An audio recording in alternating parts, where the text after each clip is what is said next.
How to fix Snapchat login temporarily disabled. So you might be in the position where you try to log into your Snapchat account, but you are not being able to have access to your account and it says that your Snapchat is temporarily disabled.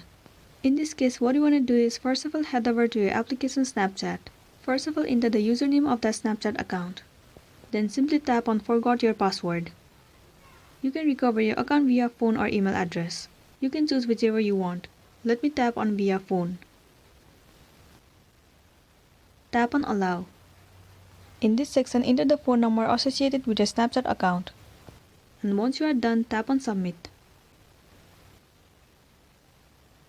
You will receive one verification code on your phone number. You need to copy that code and paste it here. Once you are done, tap on submit. Now you can simply reset your password and recover your account. Let me create one new password for my Snapchat account. Once you have entered, re-enter the password right here for the confirmation. Then simply tap on submit. So there you go, your account has been successfully recovered. Enter the new password that you have just created. And then tap on login. There you go, you have been logged into your Snapchat account. So this is simply how you can fix Snapchat login temporarily disabled.